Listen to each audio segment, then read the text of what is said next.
sí que ens agradaria començar aquesta intervenció recalcant que evidentment ens haguera agradat que aquesta proposta que arribava de la mà del Partit Popular i que tenia la intenció de vindre a este plenari com una declaració institucional de tots els grups no siga aixina.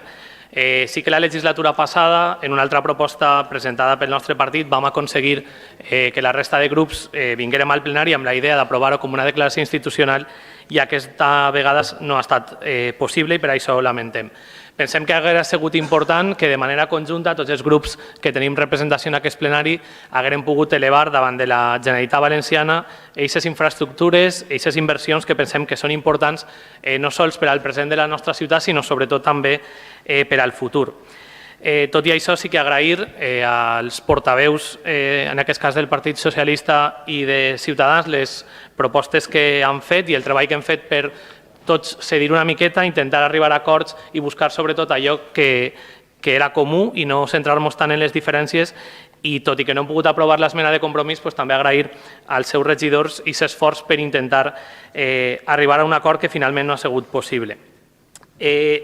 La proposta que presentem avui al plenari simplement va en la línia de reclamar a la Generalitat Valenciana que incorporen els pressupostos de l'any 2020 aquelles infraestructures o inversions que necessita la nostra ciutat. Citaré algunes d'elles com la connexió de la futura ronda sud-oest de la Nacional 340, el desdoblament de la CV20, la construcció del vial ràpid Vila-real-Onda, el desdoblament i millora de la CV 185, el tram comprès entre Vila-real i Borriana,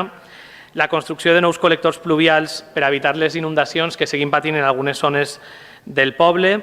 la construcció, com diem abans, a Vila-real de l'Escola Oficial d'Idiomes Comarcal, que dona un servei als diferents pobles de la nostra comarca en un edifici propi i que dona resposta a les necessitats que té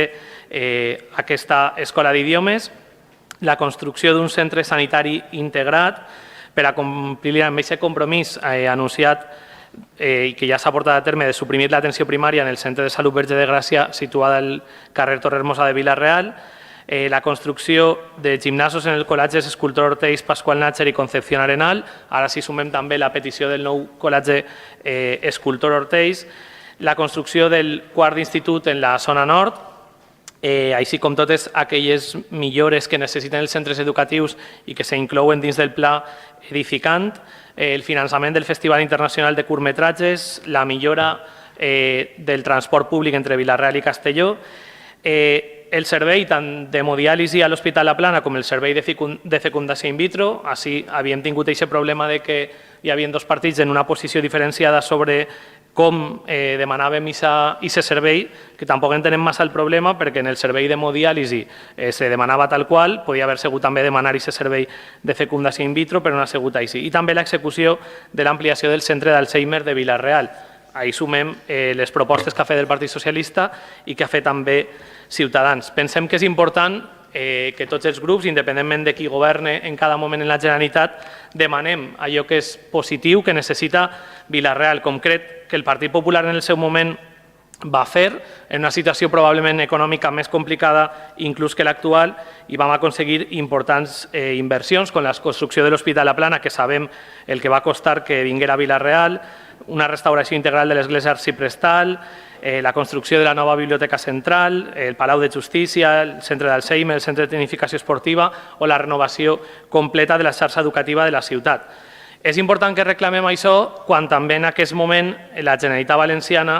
adeuta prop de 3,8 milions d'euros a la ciutat de Vila-real, dels quals 1,6 són encara de la legislatura anterior. Per tant, pensem que és important que la Generalitat Valenciana assumisca i faci efectius els compromisos que té,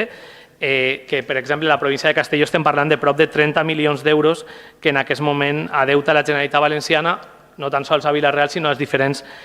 municipis. Reiterar aquesta decepció per no poder arribar a presentar aquesta proposta com una declaració de tots els grups. Pensem que encara és possible que si no arriba com una declaració institucional, almenys que tots els grups es sumen de manera positiva amb el seu vot a aquesta proposta que fa el Partit Popular i que al final jo crec que els veïns és el que ens demanen, que en aquelles coses que són d'interès per a tota la ciutadania deixem a banda aquests posicionaments contraris que a voltes tinguem i busquem allò que ens unís, allò que és comú i allò que és bo per a la nostra ciutat, com així hem intentat fer amb aquesta proposta. Moltes gràcies.